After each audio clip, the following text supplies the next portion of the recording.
Everyone, a very good morning to all students. जैसा कि आप सबको पता है कि कल हमने क्लास 9th केमिस्ट्री का chapter atoms and molecules start किया था और हमने सभी सेशंस में काफ़ी सारी बातें करी थी।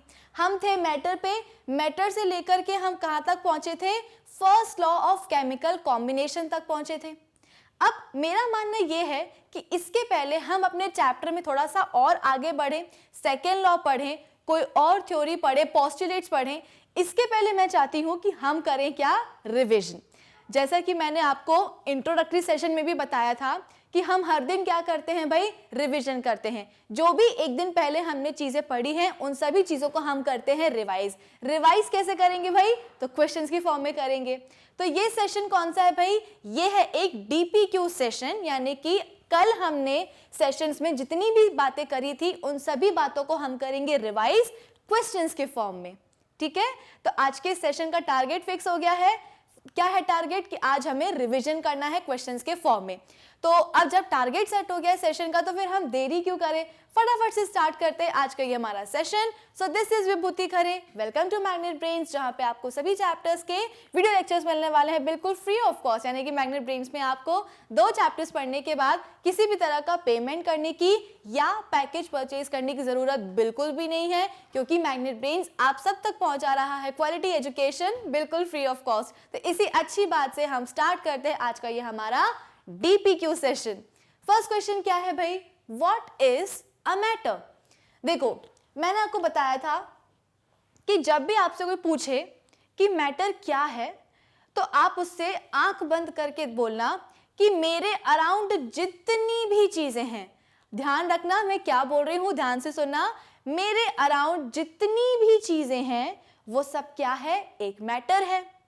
मेरे अराउंड क्या क्या हो सकता है, जैसे कि मैं अपने आप को कंसिडर करती हूँ कि मुझसे किसी ने पूछा है कि मैटर क्या है, तो मैंने बोला कि मेरे अराउंड आपको जितनी भी चीजें दिख रही है ना, वो सब एक मैटर है। कैसे, सबसे पहले तो मेरे हाथ में मुझे ये पेन दिख रहा है, मेरी ये वॉच दिख रही है, तो मैंने बोला कि मेरी वॉच भी क्या है, एक मैटर है, मेरा पेन भी क्या है, एक मैटर है। पीछे मुझे क्या दिख रही है, स्क्रीन दिख रही है, तो स्क्रीन भी क्या है भाई, एक मैटर है। इसके अलावा मेरे सामने क्या है, टेबल है, चेयर है, वो सब चीजें भी क्या है, मैटर ही है। एक और चीज रखी हुई है मेरे सामने, वो क्या है, वाटर है। एक ग्लास रखा हुआ है, उसके अंदर पानी भरा हुआ है, तो मैंने बोला पानी भी क्या है, एक मैटर ही है। इनफैक्ट कुछ चीजें ऐसी हैं जो हमें दिख भी नहीं रही हैं, लेकिन वो फिर भी किसकी कैटेगरी में आती हैं, मैटर की कैटेगरी में आती हैं।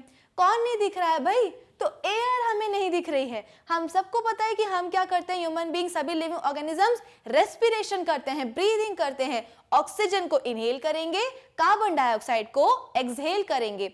लेकिन क्या हमें ऑक्सीजन और कार्बन डाइऑक्साइड देखने को मिलती है, बिल्कुल भी नहीं, लेकिन वो एग्जिस्ट तो करती है ना, तभी तो हम लिविंग ऑर्गेनिजम्स क्या कर रहे हैं, सरवाइव कर रहे हैं। तो भले ही हमें ऑक्सीजन, कार्बन डाइऑक्साइड, एयर नहीं दिख रही है, लेकिन फिर भी क्या है, वो एग्जिस्ट तो कर रही है, वो भी हमारे अराउंड है। तो इसीलिए हमने बोल दिया कि कार्बन डाइऑक्साइड या ऑक्सीजन या एयर भी क्या है, एक मैटर ही है। इसीलिए मैंने आपको बोला था कि मैटर क्या है। कोई भी जब आपसे पूछेगा, मुझसे किसी ने पूछा, तो मैंने तो आंख बंद करके बोल दिया कि भाई जितने चीजें मेरे अराउंड है वो सब क्या है, एक मैटर ही है। मेरे अराउंड पानी भी है, मेरे अराउंड सॉलिड भी है, मेरे अराउंड क्या है, गैसेस भी हैं। तो इसीलिए सभी सॉलिड्स, सभी लिक्विड्स, सभी गैसेस क्या हैं, मैटर हैं। ठीक है, तो इसी से क्या कंसेप्ट निकल के आया भाई, कि मैटर के 3 स्टेट्स पॉसिबल हैं, है ना। मैटर के 3 स्टेट्स पॉसिबल हैं। एक हो गया क्या, सॉलिड, एक हो गया क्या, लिक्विड, और एक हो गया क्या, गैसेस। ठीक है, अब ये तो बच्चों वाली बात हो गई ना, कि किसी ने पूछा है कि मैटर क्या है, तो हमने बोल दिया कि जो भी चीजें हमारे अराउंड है ना, वो हो गई क्या, एक मैटर। लेकिन अब हम बड़े हो गए हैं, अब हमें हर चीज की क्या चाहिए होती है भाई, एक डेफिनेशन चाहिए होती है। तो जाहिर है मैटर की भी क्या होनी चाहिए, एक क्लासिक ऑथेंटिक डेफिनेशन होनी चाहिए। और यही तो हमसे सवाल में पूछा क्या गया है। ऑप्शन ए क्या बोलता है सवाल में, एवरी लिविंग ऑर्गेनिज्म या thing around us. Second option क्या है, every non living thing around us. Third option क्या है, everything around us that has mass and occupies space, या option D, none of the above. तो याद करो, flashback में जाओ, मैंने आपको क्या बताया है, मैटर की डेफिनेशन क्या होती है, everything around us that has a mass and occupies space. कोई भी चीज आपके अराउंड जो कि क्या होती है, जिसका एक मास होता है और जो कि एक स्पेस ऑक्यूपाई करती है, उसे हम क्या बोल देते हैं, मैटर बोल देते हैं। अगर मैं बोलूं किसकी बात करूं, अपने इस पेन की बात करती हूं, ठीक है। इस पेन का क्या है, एक मास है। अब हो सकता है कि जब मैं इस पेन को अपने हाथ में लूंगी तो ये पेन इतना हल्का होगा कि शायद मैं इसके मास को एक्सपीरियंस ना कर पाऊं। जब मैं इस पेन को अपने हाथ में रखूंगी तो हो सकता है कि मुझे अपने हाथ में कोई वजन फील ना हो, लेकिन इसका मतलब ये थोड़ी है कि इसका वजन मुझे फील नहीं हो रहा। इसका मतलब कि इस पेन का मास ही नहीं है। मास तो बिल्कुल है, वो अलग बात है कि मैं इतना कम मास है कि मेरा हाथ इसे एक्सपीरियंस नहीं कर पा रहा, लेकिन जैसे ही मैं इसको किसी भी वेइंग स्केल पे रखूंगी तो हो सकता है 2-3 ग्राम, हो सकता है क्या, बिल्कुल 2-3 ग्राम इसका वजन जो है आएगा ही आएगा। अब मेरे पीछे क्या है भाई, एक स्क्रीन भी है। स्क्रीन आपको दिख रहा है कि बहुत बड़ी है, स्क्रीन क्या है, एक सॉलिड है। तो मैं बोलूंगी कि स्क्रीन का एक मास है, तो आपको मानना पड़ेगा, है कि नहीं, इस स्क्रीन का मास इतना ज्यादा है कि मैं उसे उठा भी नहीं सकती। फिर इसके बाद में एक कैरेक्टरिस्टिक तो पूरी हो गई मैटर की कि पेन का क्या है, पेन का हम बोल रहे हैं कि एक मास है। दूसरी कैरेक्टरिस्टिक पे आते हैं, ऑक्यूपाइज स्पेस वाली। ऑक्यूपाइज स्पेस को आप क्या बोल सकते हो, वॉल्यूम भी बोल सकते हो, ठीक है। तो अगर मैं इस पेन को क्या करूं, एक टेबल पे रखूं, तो मैं ये ऑब्जर्व करूंगी कि इस पेन को अगर मुझे टेबल पे रखना है ना, तो मुझे थोड़ी सी जगह चाहिए होगी। मैंने आपको प्रीवियस सेशन में बताया था कि सपोज हमारे पास क्या है, एक बहुत बड़ी सी टेबल है और वो बहुत बड़ी सी टेबल में बहुत सारी चीजें रखी हुई हैं, 1 इंच भी जगह खाली नहीं है उस टेबल पे किसी भी चीज को और रखने के लिए।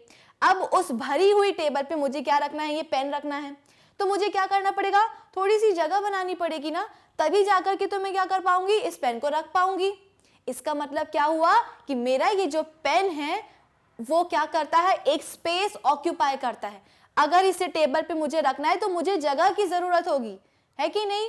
तो इससे मैंने क्या कंक्लूड किया भाई, कि मेरा ये जो पेन है ये एक मैटर होने के दोनों कैरेक्टरिस्टिक्स को फुलफिल करता है। कौन कौन से, एक तो इसका एक मास है, दूसरी चीज हम बोलते हैं कि ये क्या करता है, एक स्पेस ऑक्यूपाई करता है। स्क्रीन का अगर मैं एग्जांपल लूं तो स्क्रीन का मास तो बहुत ज्यादा है, इतना ज्यादा है कि मैं उठा नहीं सकती हूं, और जब मैं इसे वॉल पे क्या करूंगी, हैंग करूंगी, लटकाऊंगी, तो ये स्क्रीन क्या करेगी, जगह लेगी लटकने के लिए दीवार पे, यानी कि इसने क्या किया है, स्पेस ऑक्यूपाई किया है। स्क्रीन का क्या है, एक वॉल्यूम है, पेन का क्या है, एक वॉल्यूम है। तो अगर आप बोल रहे हो कि कोई भी चीज क्या है, एक मैटर है, तो मैटर होने के लिए 2 इंपॉर्टेंट कैरेक्टरिस्टिक्स होने चाहिए, और यही दोनों कैरेक्टरिस्टिक्स क्या करते हैं, मैटर की एक क्लासिक ऑथेंटिक डेफिनेशन बता देते हैं कि एवरीथिंग जिसके पास मास हो और जो स्पेस ऑक्यूपाई करे, या फिर उसके पास क्या हो, एक वॉल्यूम हो, उसी को हम क्या बोल देते हैं, मैटर बोल देते हैं। तो इस सवाल का सही जवाब क्या होना चाहिए भाई, ऑप्शन सी होना चाहिए, ठीक है।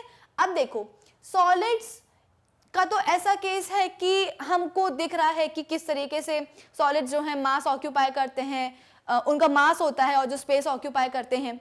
लेकिन लिक्विड और गैसेस की अगर हम बात करें तो हम कैसे बोल सकते हैं कि लिक्विड्स और गैसेस भी क्या हैं, मैटर ही हैं, वो भी स्पेस ऑक्यूपाई करते हैं और उनका भी क्या है, एक मास है। तो एक काम करो, एक क्या लो, खाली बाल्टी लो, जैसा कि हमने प्रीवियस सेशन में भी डिस्कस किया था। खाली बाल्टी लो और सपोज उस बाल्टी की कैपेसिटी कितनी है, 10 लीटर है, यानी कि उस बाल्टी में टोटल 10 लीटर पानी आ सकता है। अब सबसे पहले क्या करना है, खाली बाल्टी को लेकर के हमें एक पॉइंट से दूसरे पॉइंट तक जाना है। तो हम खाली बाल्टी लेंगे और एक से दूसरे पॉइंट तक आ जा सकते हैं।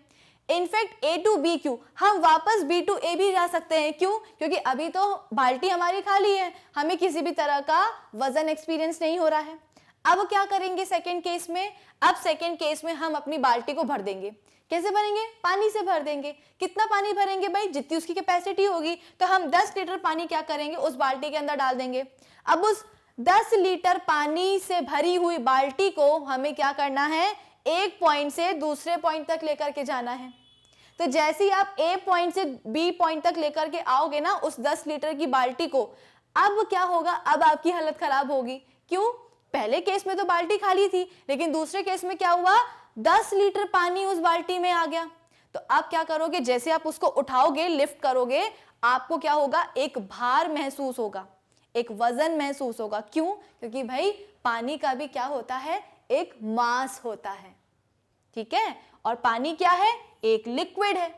तो सॉलिड के केस में तो इजीली हम देख सकते हैं कि किस तरीके से जो है सॉलिड का एक मास होता है और वो एक वॉल्यूम ऑक्यूपाई करते हैं, स्पेस ऑक्यूपाई करते हैं। लेकिन लिक्विड्स के केस में हम कैसे देख सकते हैं, तो लिक्विड्स के केस में भी अभी जो हमने एक्सपेरिमेंट किया, एग्जाम्पल लिया, उससे हमने समझा कि नहीं नहीं भाई, पानी का भी क्या होता है, मास होता है। और अगर पानी को आपको कहीं डालना है तो उसके लिए क्या करना पड़ेगा, आपको पहले से थोड़ी जगह बनानी पड़ेगी, है कि नहीं। क्या करना पड़ेगा आपको, अगर पानी को कहीं डालना है तो आपको जगह बनानी पड़ेगी। यानी कि लिक्विड के पास भी मेटल होने की दोनों कैरेक्टरिस्टिक्स हैं, एक तो मास है उसके पास और दूसरा क्या है, वो स्पेस भी ऑक्यूपाई करेगा। भाई जो हमने बाल्टी ली थी 10 लीटर वाली, उसमें हमने 10 लीटर पानी जो है ना बिल्कुल ऊपर तक भर दिया। क्या उस पानी के अलावा उसमें कोई और चीज जा सकती है? सपोज आपने ये बाल्टी ली थी ना, इस बाल्टी में आपने बिल्कुल क्या किया है, ऊपर तक पानी भर दिया। अब आपने क्या किया, एक बॉल ली।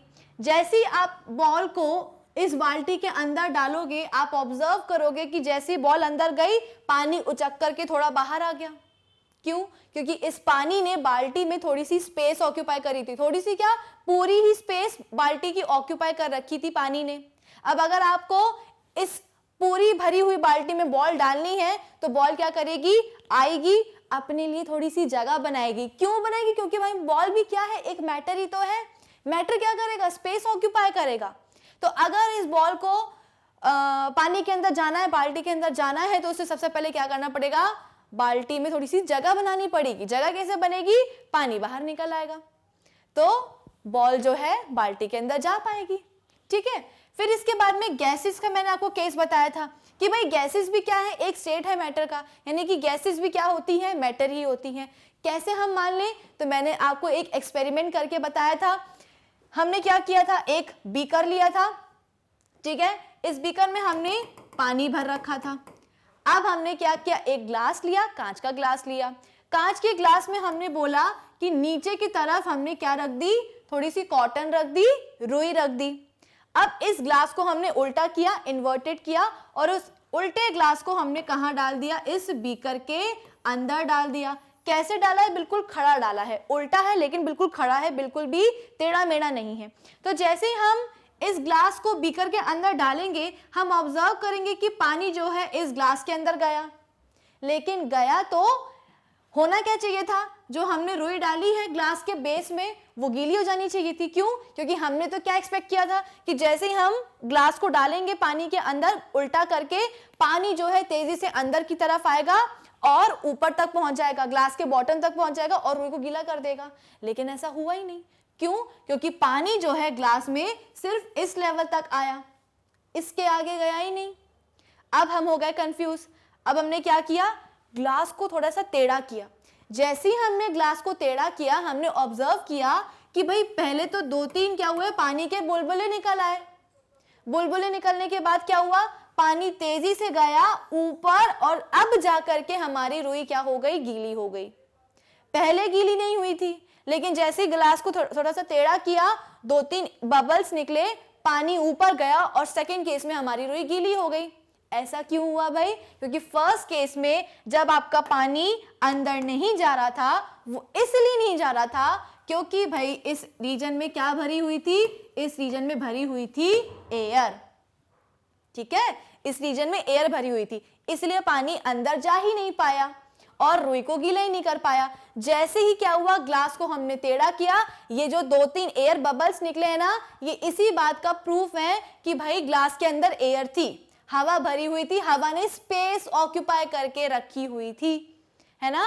हवा ने क्या करा था भाई, स्पेस ऑक्यूपाई करके रखी हुई थी, जिसके कारण पानी अंदर नहीं जा पा रहा था। जैसे ही ग्लास को टेढ़ा किया, एयर बबल्स बाहर निकल आए, यानी कि हवा बाहर निकल आई। अब पानी को अंदर जाने की जगह मिल गई, पानी अंदर गया और कॉटन को गीला कर दिया। तो इससे हमें क्या समझ में आया कि भाई गैसेस भी क्या करती है, स्पेस या एयर आप बोल सकते हो कि स्पेस ऑक्यूपाई करती है। क्या वजन होता है गैसेस का? बिल्कुल होता है भाई। एक आप क्या करो, 2 बलून लो, ठीक है, 2 बलून लो। अब एक वाले बलून में आप क्या कर दो, हवा भर दो। 2 बलून्स लिए आपने, एक में आपने हवा भरी है, एक में आपने नहीं भरी है। दोनों को वेइंग स्केल पे रखो। आप ये नोटिस करोगे कि जिस बलून में आपने हवा भरी होगी ना, उसका मास ज्यादा होगा। तो एयर या गैसेस भी क्या करती हैं, उनका भी मास होता है और वो भी क्या करती हैं, स्पेस ऑक्यूपाई करती हैं। इसलिए सॉलिड, लिक्विड्स और गैसेस क्या हैं, सभी मैटर के स्टेट्स हैं। आई होप ये वाला क्वेश्चन आप सभी को समझ में आ गया होगा। अब हम बढ़ते हैं आगे। सेकेंड क्वेश्चन क्या है, हु स्टेटेड मैटर एज पदार्थ। तो भाई मैंने आपको बताया था कि लगभग 500 बीसी के अराउंड एक हम बोलते हैं कि इंडियन फिलोसोफर आए थे, जिनका नाम क्या था, महर्षि कन्नड़। उन्होंने बताया था क्या कि जो मैटर है, अपनी भाषा में उन्होंने मैटर को क्या नाम दिया था, पदार्थ नाम दिया था। ठीक है, इंडियन फिलोसोफर थे जो कि अबाउट 500 बीसी के अराउंड आए थे और उन्होंने क्या किया था, मैटर को एक हिंदी नाम दिया था जिसको हम क्या बोलते हैं, पदार्थ बोलते हैं। तो पदार्थ किसने बोला था मैटर को, ऑप्शन बी, महर्षि कन्नड़। ठीक है, चलो अब हम बढ़ते हैं अपने नेक्स्ट क्वेश्चन पे। नेक्स्ट क्वेश्चन क्या है, particle whose further division is not possible is, option A ion, option B compound, option C element या ऑप्शन डी एटम। अब देखो मैंने आपको बताया था, ये जो हमने अभी प्रीवियस क्वेश्चन में महर्षि कन्नड़ की बात करी थी, उन्होंने मैटर को क्या नाम दिया था, पदार्थ नाम दिया था। अब उन्होंने बहुत ही देसी एक्सपेरिमेंट किया। क्या किया था, चावल का दाना लिया, उस चावल के दाने को सबसे पहले उन्होंने चबाया, फिर बाहर निकाला, उसको ऑब्जर्व किया। तो जैसे ही उन्होंने ऑब्जर्व किया, बाहर निकाला, उन्होंने देखा कि जैसे ही चावल को उन्होंने चबाया, चावल जो है छोटे छोटे पीसेस में डिवाइड हो गया। अब उस चावल को वापस अंदर लिया और चबाया, चबाने के बाद बाहर निकाला। जब बाहर निकाला तो ऑब्जर्व किया कि भाई ये छोटे छोटे पार्टिकल्स तो और छोटे छोटे पार्टिकल्स में क्या हो गए, कन्वर्ट हो गए। अब दोबारा उसे अंदर लिया, फिर चबाया, फिर बाहर निकाला। तो अब एक वो ऐसी स्टेज पे पहुंचे कि फर्दर वो जो छोटे पार्टिकल्स आए थे ना चावल के दाने के, वो और डिवाइड नहीं हो पाए। बेसिकली वो कर क्या रहे थे, चावल के दाने को डिवाइड ही तो कर रहे थे ना, चबा चबा के क्या कर रहे थे, चावल के दाने को डिवाइड करते जा रहे थे, उसे तोड़ते जा रहे थे। तोड़ते तोड़ते तोड़ते एक ऐसी स्टेज आई जहां पे फर्दर चावल के दाने का जो टुकड़ा था, पार्टिकल था, उसका फर्दर डिवीजन नहीं हुआ। तो वो वाला पार्टिकल जिसका फर्दर डिवीजन पॉसिबल नहीं था सॉरी, उस पार्टिकल को क्या नाम दिया, उस पार्टिकल को उन्होंने नाम दिया क्या, परमाणु। ठीक है, क्या नाम दिया, परमाणु नाम दिया। तो जो पूरा चावल का दाना था वो क्या है, एक मैटर ही है, उसको उन्होंने क्या बोला भाई, पदार्थ नाम दिया। और उस पदार्थ को उन्होंने इतना डिवाइड किया कि फर्दर जो छोटा सा पार्टिकल निकल के आया डिवीजन पे, वो फर्दर डिवाइड नहीं हो सकता। तो ऐसा पार्टिकल जिसका फर्दर डिवीजन पॉसिबल नहीं है, उसको उन्होंने क्या नाम दिया, परमाणु नाम दिया। ठीक है, उसी समय हम बोलते हैं कि कुछ 2 ग्रीक फिलोसोफर आए थे जिनका नाम था डेमोक्रिटस और ल्यूसिपस। उन्होंने क्या किया, उन्होंने भी इस मैटर के कंसेप्ट को माना कि हाँ भाई मैटर क्या कर सकता है, डिवाइड कर सकता है। मैटर को तोड़ते जाएंगे तो एक ऐसी स्टेज आएगी जहां पे फर्दर मैटर के पार्टिकल का डिवीजन पॉसिबल नहीं होगा। और उस पार्टिकल को उन्होंने अपनी ग्रीक लैंग्वेज में क्या नाम दे दिया, एटम नाम दे दिया। तो हम बोल सकते हैं कि एटम और परमाणु एक ही बात है, तो बिल्कुल एक ही बात है। महर्षि कन्नड़ ने क्या नाम दिया था, परमाणु नाम दिया था, और डेमोक्रिटस और ल्यूसिपस ने उसको क्या नाम दे दिया, एटम नाम दे दिया। दोनों का मतलब क्या है, सेम ही है। महर्षि कन्नड़, ल्यूसिपस और डेमोक्रिटस, तीनों का कंसेप्ट कैसा था, एक ही था कि मैटर को डिवाइड कर सकते हैं, लेकिन डिवीजन भी एक एक्सटेंट तक ही पॉसिबल है। एक ऐसा पार्टिकल मैटर का जो कि फर्दर डिवाइड नहीं करेगा, उसको हम परमाणु बोल सकते हैं या एटम बोल सकते हैं। ग्रीक लैंग्वेज में एटम का मतलब होता है फर्दर डिवाइड नहीं होने वाला। ठीक है, तो एटम और परमाणु वर्ड एक ही है। तो यहाँ पे हम बोल सकते हैं कि पार्टिकल जिसका फर्दर डिवीजन पॉसिबल नहीं है, उसे हम क्या बोलेंगे भाई, उसे हम बोलेंगे ऑप्शन डी, यानी कि एटम। ठीक है, फिर इसके बाद में आगे की बात, आगे क्या बोला गया भाई, combination of atoms is called. अब आपने महर्षि कन्नड़ के बारे में पढ़ लिया, डेमोक्रेटस और ल्यूसिपस के बारे में पढ़ लिया। अब एक और इंडियन फिलोसोफर आए थे जिनका नाम था पकूड़ा कात्यायान, मैंने आपको बताया था। उन्होंने क्या बोला कि भाई ये जो आपका कंसेप्ट है ना मैटर का, पदार्थ का, परमाणु का, मैटर का, एटम का, ये सब बिल्कुल सही है, लेकिन ये जो एटम है ना ये फ्रीली एग्जिस्ट हो सकता है कि ना करे। ठीक है, एटम के लिए मैंने आपको बताया था कि इस पूरे चैप्टर में हमारे लिए एटम क्या होने वाला है, ये प्लास्टिक की बॉल्स होने वाली हैं। तो कात्यायान फिलोसोफर ने क्या बोला कि हो सकता है कि ये जो एटम है ना ये फ्रीली एग्जिस्ट ना करे। इसका मतलब क्या होगा कि एटम किसी दूसरे एटम के साथ, ठीक है, एक एटम किसी दूसरे एटम के साथ कॉम्बिनेशन में मिले, और ये जो एटम्स का कॉम्बिनेशन था इसको हमने क्या नाम दिया भाई, इसको हमने नाम दिया मॉलिक्यूल। तो एक एटम प्लस एक एटम कॉम्बिनेशन से क्या बना, मॉलिक्यूल। क्या मॉलिक्यूल में हमेशा दो ही एटम्स होते हैं? नहीं नहीं, ऐसा बिल्कुल जरूरी नहीं है। जैसे कि अगर मैं आपको बोलूं पानी का एक मॉलिक्यूल, पानी क्या होता है भाई, H2O होता है। तो पानी के इस मॉलिक्यूल में हम बोलते हैं कि क्या होते हैं, दो हाइड्रोजन एटम्स होते हैं, प्लस हम बोलते हैं कि एक ऑक्सीजन का एटम भी होता है। तो जरूरी नहीं है कि मॉलिक्यूल में हमेशा दो ही एटम्स होंगे, तीन भी हो सकते हैं। जैसे कि मैंने आपको बताया क्या है, एक पानी का मॉलिक्यूल, पानी के मॉलिक्यूल में हम बोलते हैं कि दो क्या होते हैं, हाइड्रोजन एटम्स होते हैं, और एक क्या होता है, ऑक्सीजन एटम होता है। इनफैक्ट कुछ कुछ केसेस में तो मॉलिक्यूल में चार एटम्स भी प्रेजेंट होते हैं। जैसे कि हमने बोला HNO3, ये क्या है भाई, एक एसिड होता है। तो यहाँ पे देखो ऑक्सीजन के 3 एटम है, नाइट्रोजन का 1 एटम है और हाइड्रोजन का 1 एटम है। टोटल कितने हो गए यहाँ पे, यहाँ तो हम बोल रहे हैं कि 5 एटम्स हो गए एक मॉलिक्यूल में। तो मॉलिक्यूल का मतलब होता क्या है, मॉलिक्यूल का मतलब होता है कि एटम्स का क्या हो रहा है भाई, कॉम्बिनेशन हो रहा है। और ये कॉम्बिनेशन वाला कॉन्सेप्ट कौन लेकर के आया था, ये लेके आए थे इंडियन फिलोसोफर पकूड़ा कात्यायान। उन्होंने ही बताया था कि हो सकता है कि एटम जो है ना फ्रीली एग्जिस्ट ना करे, वो किसी दूसरे एटम के साथ कंबाइंड स्टेज में क्या करे, एग्जिस्ट करे। तो ये जो एटम्स का कॉम्बिनेशन हो रहा है उसको हम क्या कहते हैं भाई, उसको हम कहते हैं मॉलिक्यूल। जरूरी नहीं है कि मॉलिक्यूल में हमेशा दो ही एटम्स आए, हो सकता है कि 3 भी हो सकते हैं और 5 भी हो सकते हैं एटम्स। फाइन, आई होप ये चीज आप सभी को समझ में आ गई होगी। अब नेक्स्ट क्वेश्चन क्या है, ये आपके सामने एक इमेज दिख रही है, ये क्या है, एक मॉलिक्यूल है, ये भी क्या है, ये दूसरा मॉलिक्यूल है। तो यहाँ पे दो मॉलिक्यूल्स कंबाइन हो रहे हैं। तो सवाल ये है कि जो मॉलिक्यूल्स जब कंबाइन होंगे तो ये मॉलिक्यूल्स कंबाइन होकर के क्या बनाएंगे।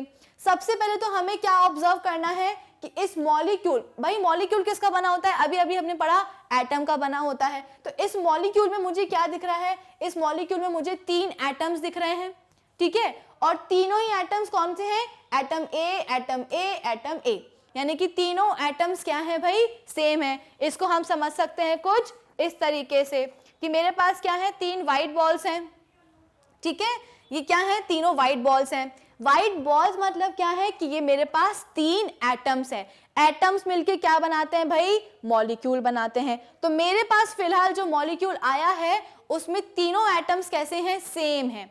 तो इस मॉलिक्यूल में मैंने बोला कि तीनों एटम्स क्या हैं, सेम हैं। अब मैं दूसरी मॉलिक्यूल की बात करती हूँ। दूसरे मॉलिक्यूल में भी मैं देख रही हूँ कि तीनों एटम्स कौन से हैं, atom A, atom A, atom A.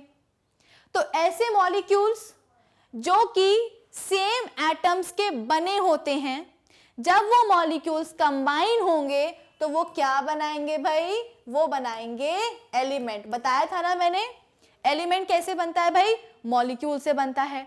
कैसे बनेगा मॉलिक्यूल से, तो मॉलिक्यूल्स में एक कंडीशन होनी चाहिए कि ये जो मॉलिक्यूल्स है ना इन सभी के पास कैसे हो, सेम टाइप के एटम्स हो। दोनों मॉलिक्यूल्स में atom A, atom A, atom A he present थे। तो ऐसे मॉलिक्यूल्स जो कि सेम टाइप के एटम से मिलके बने होते हैं वो मॉलिक्यूल्स क्या बनाते हैं, एलिमेंट बनाते हैं, ठीक है। अब अगर मैं आपसे पूछूं कि जो मॉलिक्यूल 1 है या मॉलिक्यूल 2 है ये है क्या, तो आप बोलोगे कि मॉलिक्यूल 1 या मॉलिक्यूल 2 एलिमेंट का मॉलिक्यूल है। क्यों, क्योंकि ये दोनों मॉलिक्यूल्स मिलकर क्या बना रहे हैं, एक एलिमेंट बना रहे हैं। तो मॉलिक्यूल 1 कौन है भाई, एलिमेंट का एक मॉलिक्यूल है, ठीक है। तो इसका सही जवाब क्या होना चाहिए, option C. Fine, I hope ये चीज आपको समझ में आई होगी। नेक्स्ट क्वेश्चन क्या है, अब यहां पे भी आपको क्या दिख रहे हैं, 2 मॉलिक्यूल्स दिख रहे हैं, मॉलिक्यूल 1 और मॉलिक्यूल 2, ये दोनों मॉलिक्यूल्स कंबाइन होकर के क्या बनाएंगे, एक नई चीज बनाएंगे। तो ये जो नई चीज बन रही है Y, ये क्या है, ये एक कंपाउंड है या एक मॉलिक्यूल है या एक एलिमेंट है या बोथ A एंड B है। तो भाई मॉलिक्यूल तो ये होगा नहीं, क्यों, क्योंकि ऑलरेडी हमको दिख रहा है, हमको पता है कि मॉलिक्यूल्स, ये रहा फर्स्ट मॉलिक्यूल, ये रहा दूसरा मॉलिक्यूल, तो एक मॉलिक्यूल दूसरे मॉलिक्यूल के साथ कंबाइन होकर मॉलिक्यूल थोड़ी बनाएगा, वो तो कोई और चीज बनाएगा। क्या बना सकता है भाई, या तो एलिमेंट बना सकता है या कंपाउंड बना सकता है। देखते हैं कैसे बनेगा। एलिमेंट बनाने की कंडीशन क्या होती है, अभी मैंने आपको एक्सप्लेन किया कि अगर हमें मॉलिक्यूल से एलिमेंट बनाना है तो वो मॉलिक्यूल्स कैसे होने चाहिए, सेम टाइप के एटम से मिलके बने होने चाहिए। लेकिन यहाँ तो मुझे कुछ अलग ही चीज दिख रही है। यहाँ मुझे क्या दिख रहा है कि मेरे पास जो एक मॉलिक्यूल है उसके पास 2 B एटम्स हैं और एक A एटम है, यानी कि ये वाला जो मेरे पास मॉलिक्यूल है ये 2 डिफरेंट एटम से मिलके बना हुआ है, एटम A और एटम B। सेकेंड जो मॉलिक्यूल है उसके केस में भी मुझे क्या दिख रहा है कि जो सेकेंड मॉलिक्यूल है वो मेरे 2 एटम से मिलके बना हुआ है, एक एटम B तो दूसरा एटम A। तो ऐसे मॉलिक्यूल्स जो कि एक से ज्यादा एटम के बने होते हैं, एक से ज्यादा नहीं, ऐसे मॉलिक्यूल्स जो कि हम बोल सकते हैं कि 2 अलग अलग टाइप के एटम से मिलके बने होते हैं, तो वो मॉलिक्यूल्स कंबाइन होकर क्या बनाएंगे भाई, ऑप्शन ए कंपाउंड बनाएंगे। तो ये क्या है, मॉलिक्यूल ए क्या है, मॉलिक्यूल ए हम बोलते हैं कि मॉलिक्यूल है कंपाउंड का, मॉलिक्यूल 2 क्या है, मॉलिक्यूल है कंपाउंड का। क्यों, क्योंकि दोनों ही मॉलिक्यूल्स मिलके कंपाउंड बना रहे हैं। भाई एलिमेंट के केस में एलिमेंट कब बनता था, जब दोनों ही मॉलिक्यूल्स के पास क्या हो, सेम टाइप के एटम्स हो। लेकिन यहाँ तो मुझे कुछ और ही खिचड़ी दिख रही है, यहाँ पे मॉलिक्यूल्स तो कंबाइन हो रहे हैं लेकिन ये जो दो मॉलिक्यूल्स हैं वो अलग अलग टाइप के एटम से मिलके बने हैं। हर एक मॉलिक्यूल 2 टाइप के एटम से मिलके बना है, एटम A और एटम B। तो ऐसे मॉलिक्यूल्स जो कि अलग अलग टाइप के एटम से मिलके बने होते हैं, वो मॉलिक्यूल्स कंबाइन होकर के कंपाउंड बनाते हैं। तो ये मॉलिक्यूल कौन सा है, मॉलिक्यूल ऑफ कंपाउंड। ये भी कौन सा मॉलिक्यूल है, molecule of compound. Fine, I hope ये चीज आप सभी को समझ में आ गई होगी। अब हम बढ़ते हैं अपने नेक्स्ट क्वेश्चन पे। नेक्स्ट क्वेश्चन क्या है, do combination of atoms follow laws. Option A yes, option B not, no, option C may be, या option D none of these. हमसे पूछा जा रहा है कि क्या एटम्स का जो कॉम्बिनेशन हो रहा है, यहाँ पे हमने भी देखा कि किस तरीके से एटम्स जो हैं वो कंबाइन होकर मॉलिक्यूल्स बना रहे हैं, मॉलिक्यूल्स कंबाइन होकर के एलिमेंट बना रहे हैं, कंपाउंड बना रहे हैं। तो ये भाई जो कॉम्बिनेशन हो रहा है क्या किसी लॉ के अकॉर्डिंग हो रहा है, तो आपका जवाब होना चाहिए बिल्कुल हाँ, यस। एटम्स का जो कॉम्बिनेशन है वो लॉस के अकॉर्डिंग ही होता है। क्या ये चीज हमको पहले से पता थी, नहीं पता थी। इसको बताने वाले थे कौन, एक साइंटिस्ट आए थे जिनका नाम क्या था भाई, एंटोइन लेवोसियर। उन्होंने क्या बताया था कि भाई ये जो जितने भी इंडियन फिलोसोफर्स आए थे, कात्यायन वगैरह और डेमोक्रिटस और ल्यूसिपस, इन लोगों ने जितनी भी चीजें बताई थी ना, उन सभी चीजों को उन्होंने बोला कि हाँ भाई सही है, ठीक है, तुम्हारी जो भी फिलॉसफी है वो बिल्कुल सही है। लेकिन जितना इजी आप लोग समझ रहे हो ना कि एटम्स कंबाइन हो जाते हैं, मॉलिक्यूल बना लेते हैं, मॉलिक्यूल एलिमेंट और कंपाउंड बनाते हैं, ये कॉम्बिनेशन जो है ना इतना आसान है नहीं, इतना हलवा है नहीं। क्यों, क्योंकि जब एटम्स कंबाइन होते हैं ना तो एटम्स का कॉम्बिनेशन कैसे होता है, केमिकल रिएक्शंस के थ्रू होता है। ठीक है, क्या बताया था लेवोसियर ने कि एटम्स का जो कॉम्बिनेशन होता है वो केमिकल रिएक्शंस के फॉर्म में होता है। केमिकल रिएक्शन क्या होती है, मैंने आपको बताया था कि जब 2 अलग अलग चीजें मिलके कोई तीसरी नई चीज बना देते हैं तो उसे हम क्या कहते हैं, केमिकल रिएक्शन कहते हैं। जैसे कि मेरे पास क्या है, एसिड है, फिर मेरे पास क्या है, एक बेस है, तो एसिड और बेस ने मिलके क्या बना दिया भाई, सॉल्ट वाटर बना दिया। तो ये क्या हुई, एक केमिकल रिएक्शन हुई। क्यों, 2 अलग अलग चीजें कंबाइन हुई थी और कोई तीसरी अलग ही नई चीज बन गई, तो ये क्या बन गई, एक केमिकल रिएक्शन बन गई। अब अगर मैं बोलूं कि मैंने क्या लिया है, पानी लिया है और उसमें मैंने क्या डाल दिया है, शक्कर डाल दी है, तो मुझे क्या मिलने वाला है, दिमाग लगाओ। पानी में शक्कर घोलोगे तो क्या मिलेगा भाई, शुगर वाटर ही तो मिलेगा ना, कोई तीसरी नई चीज तो नहीं मिल रही। तो क्या पानी में शक्कर घोल देना या पानी में नमक घोल देना is a chemical reaction? No, not at all.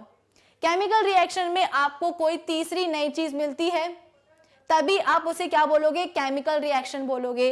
पानी में शक्कर या नमक घोल देना is not a chemical reaction. क्यों? क्योंकि हमें पता है ना कि पानी में नमक घोलोगे तो नमकीन पानी ही मिलेगा, कोई तीसरी नई चीज थोड़ी ना मिलने वाली है।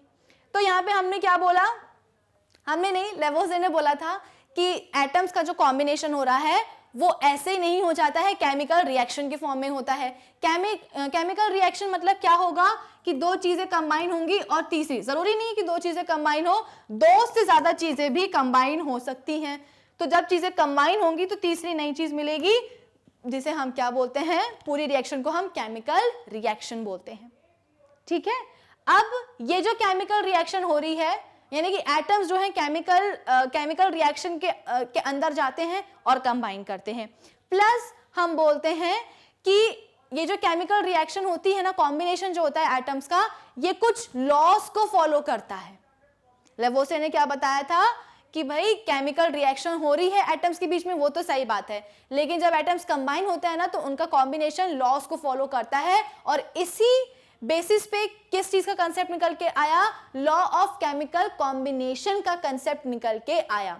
दो लॉज हैं, अभी तक हमने सिर्फ एक ही पढ़ा है। कौन कौन सा पढ़ा है भाई? Law of conservation of mass. Law of conservation of मास ने लेवोज़ियर ने क्या बोला था कि भाई रिएक्शन जब होती है, केमिकल रिएक्शन जब होती है तो रिएक्टेंट्स का जो मास होता है वो किसके बराबर आएगा, प्रोडक्ट्स के मास से। मतलब कि सबसे पहले तो मैंने आपको बताया था कि रिएक्टेंट्स और प्रोडक्ट क्या होते हैं। जैसे हमने बोला कि एसिड प्लस बेस मिलके क्या बनाएंगे, एक सॉल्ट वाटर बनाएंगे, ये एक केमिकल रिएक्शन है। तो एरो के पहले जो चीजें लिखी रहेंगी, एरो के लेफ्ट हैंड साइड में जो चीजें लिखी रहेंगी, यानी कि एरो का जो टेल होता है, ठीक है, एरो की जो टेल होती है उसके तरफ जो चीजें लिखी रहती हैं उन्हें हम क्या कहते हैं भाई, उन्हें हम कहते हैं रिएक्टेंट्स। और एरो का जो हेड होता है, एरो के हेड की तरफ जो चीजें लिखी रहती हैं उसे हम क्या बोलते हैं, प्रोडक्ट्स बोलते हैं। ठीक है, तो लेवोज़ियर ने क्या बोला, according to law of conservation of mass, कि रिएक्शन में रिएक्टेंट्स और प्रोडक्ट्स का मास कैसा होता है, इक्वल होता है। फॉर एग्जांपल, अगर मैंने एसिड और बेस दोनों मेरे क्या है, रिएक्टेंट्स हैं, इन दोनों ही रिएक्टेंट्स का मास कितना है भाई, 5 ग्राम है। तो जो सॉल्ट वाटर मुझे मिल रहा है ना, इसका मास भी मुझे कितना मिलेगा, 5 ग्राम ही मिलेगा। अब लोगों ने बोला कि ऐसे कैसे हम मान लें, आपने बोला और हम मान ले, बिल्कुल भी नहीं, प्रूव करके बताओ। तो फिर एंटोइन लेवोज़ियर ने क्या किया, एक एक्सपेरिमेंट किया। एक्सपेरिमेंट क्या था उनका, उन्होंने क्या ली, एक कोनिकल फ्लास्क लिया। इस कोनिकल फ्लास्क में उन्होंने क्या डाल दी, एक टेस्ट ट्यूब भी डाल दी, ठीक है। और कोनिकल फ्लास्क के माउथ पे उन्होंने क्या लगा दी, एक कॉर्क लगा दी। अब इन्होंने जो ये टेस्ट ट्यूब डाली थी ना फ्लास्क के अंदर, वो बिल्कुल उसके अंदर पड़ी नहीं थी। एक्चुअली ये जो टेस्ट ट्यूब है ना, वो कोनिकल ग्लास में कोनिकल फ्लास्क में लटक रही थी। कैसे लटक रही थी, तो एक धागे की हेल्प से लटक रही थी। तो एक धागा लिया, उस धागे को सबसे पहले कहाँ बांधा, टेस्ट ट्यूब में बांधा, और दूसरा एंड कहाँ लेकर के गए, कोनिकल फ्लास्क के माउथ की तरफ लेके गए, और उसको कॉर्क जो लगाई थी ना उसके हेल्प से अटैच कर दिया। ठीक है, अब क्या हुआ कि जो उनके पास कोनिकल फ्लास्क था उसमें उन्होंने क्या डाला, उसमें उन्होंने, हम बोलते हैं कि सोडियम कार्बोनेट का 5% सोल्यूशन लिया। क्या बोला मैंने, सोडियम कार्बोनेट का 5% सोल्यूशन लिया। 5% सोल्यूशन का क्या मतलब होता है भाई, सोडियम कार्बोनेट लो, कितना, 5 ग्राम, और उसको 100 ml पानी में घोल दो। ठीक है, तो वो क्या बन जाएगा, 5% सोल्यूशन ऑफ सोडियम कार्बोनेट। ये कहाँ था, फ्लास्क के अंदर था। टेस्ट ट्यूब के अंदर उन्होंने क्या लिया, टेस्ट ट्यूब के अंदर उन्होंने कॉपर सल्फेट का 5% सोल्यूशन लिया। भाई 5% सोल्यूशन का यहाँ पे क्या मतलब होगा, 5 ग्राम लेंगे कॉपर सल्फेट, उसको 100 ml पानी में घोल देंगे तो 5% सोल्यूशन बन जाएगा किसका, कॉपर सल्फेट का। अब पहला केस क्या हुआ, जब कॉर्क बहुत ज्यादा घुसी हुई थी अंदर कोनिकल फ्लास्क के माउथ में, तो जो थ्रेड था ना वो बहुत टाइट था। थ्रेड की टाइट होने के कारण क्या हुआ, जो टेस्ट ट्यूब है ना, टेस्ट ट्यूब के अंदर जो कॉपर सल्फेट का सोल्यूशन है वो टेस्ट ट्यूब के बाहर फ्लास्क में जो सोडियम कार्बोनेट का सोल्यूशन है उसके साथ मिक्स नहीं हो रहा था। इस पूरे स्टेप में हमने क्या किया, रिएक्टेंट्स के मास को मेजर किया। ठीक है, रिएक्टेंट्स का मास कितना आया भाई, x ग्राम आया। अब क्या करा हमने, कॉर्क को थोड़ा सा लूज कर दिया, लूज किया जिसके कारण जो थ्रेड था वो भी लूज हुआ। थ्रेड के लूज होने के कारण क्या हुआ, जो टेस्ट ट्यूब का अंदर का जो कॉपर सल्फेट का सोल्यूशन है वो बाहर आ गया। बाहर आने के बाद सोडियम कार्बोनेट के सोल्यूशन से रिएक्ट कर गया, केमिकल रिएक्शन हुई। इस केमिकल रिएक्शन के कारण हमने देखा कि जो फ्लास्क था ना उसके नीचे प्रेसिपिटेट जम गया। फ्लास्क के नीचे क्या हुआ भाई, प्रेसिपिटेट बन गया, जम गया नीचे आकर के। तो हमने बोला कि चलो मान लिया हमने केमिकल रिएक्शन हो गई। अब इस केमिकल रिएक्शन के बाद में हमने क्या किया, फिर से जो प्रोडक्ट, मतलब हम कर क्या रहे हैं, बेसिकली पूरे अपैरेटस का क्या कर रहे हैं, मास मेजर कर रहे हैं। तो रिएक्शन के पहले जब कॉर्क टाइट था, थ्रेड टाइट था, जब कॉपर सल्फेट और सोडियम कार्बोनेट का रिएक्शन नहीं हुआ था, उस समय हम बोलते हैं कि पूरे अपैरेटस का मास कितना आया था, x ग्राम आया था। रिएक्शन हो गई, थ्रेड लूज हो गया और कॉपर सल्फेट और सोडियम कार्बोनेट मिक्स हो गए, रिएक्शन हो गई, प्रेसिपिटेट बन गया। अब क्या करेंगे, फिर से हम पूरे अपैरेटस का मास जो है ना कैलकुलेट करेंगे। मास जब हमने देखा तो तब भी कितना आया, x ग्राम ही आया। तो इससे एंटोइन लिवोसे ने इस एक्सपेरिमेंट से प्रूव कर दिया कि भाई रिएक्शन के पहले और बाद में जो रिएक्टेंट्स का जो मास होता है उसका सम किसके बराबर होता है, तो प्रोडक्ट्स के मासेस के सम के बराबर होता है। ठीक है, क्या बोला एंटोइन लिवोसे ने कि रिएक्शन के पहले जो रिएक्टेंट्स होते हैं, रिएक्टेंट्स के मासेस का सम किसके बराबर होगा, रिएक्शन के बाद जो प्रोडक्ट्स बनेंगे उन प्रोडक्ट्स के मासेस के सम के बराबर होगा।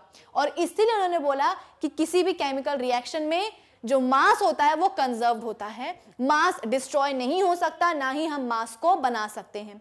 रिएक्शन के पहले भी x ग्राम आया था अपैरेटस का मास, और रिएक्शन के बाद भी कितना आया, x ग्राम ही आया है। 2-3 ग्राम ना कम हुआ है, ना 2-3 ग्राम ज्यादा हुआ है, उतना का उतना रहा है, मास इज कंजर्व्ड। तो इसीलिए उन्होंने कौन सा लॉ दिया था, लॉ ऑफ कंजर्वेशन ऑफ मास। ठीक है, सवाल क्या था कि क्या combination of atoms law follow करते हैं, बिल्कुल करते हैं। लॉ ऑफ केमिकल कॉम्बिनेशन किसने दिया था, एंटोइन लिवोसे ने दिया था। Who gave the law of conservation of मास, तो आपका जवाब होना चाहिए ऑप्शन ए, एंटोइन लिवोसे। फिर इसके बाद में आज के इस सेशन का आखिरी सवाल क्या है, which among the following is correct option. Option A, mass can be destroyed in a chemical reaction, बिल्कुल भी नहीं। मास can be created in a chemical reaction, बिल्कुल भी नहीं। इसको ना ही हम क्रिएट कर सकते हैं और ना ही हम इसको बना सकते हैं, तो option C is the correct answer. Mass can neither be created nor be destroyed, इसको हम क्या कहते हैं, यही है law of conservation of mass in a chemical reaction. ठीक है, आई होप जितनी भी चीजें कल हमने सेशंस में पढ़ी थी वो सब आपको हो गई होंगी अच्छी तरीके से रिवाइज। तो आज का डीपीक्यू सेशन होता है यहीं पे फिनिश। बहुत सारा रिवीजन कर लिया हमने। अब जो हमारा नेक्स्ट सेशन होगा उससे हम क्या करेंगे, नया टॉपिक पढ़ेंगे, second law of chemical combination पढ़ेंगे। तब तक आप क्या करेंगे, हमारी जो ऑफिशियल वेबसाइट है magnetbrains.com उसे विजिट कर लीजिएगा, जहां पे आपको सभी चैप्टर्स के वीडियो लेक्चर्स मिलने वाले हैं बिल्कुल फ्री ऑफ कॉस्ट, यानी कि मैग्नेट ब्रेन्स में प्लेलिस्ट में अरेंज। साथ ही साथ सभी टॉपिक्स के वहां पे आपको होंगे नोट्स भी available. So do visit our official website magnetbrains.com। Till then keep learning with Magnet Brains. Thank you for watching.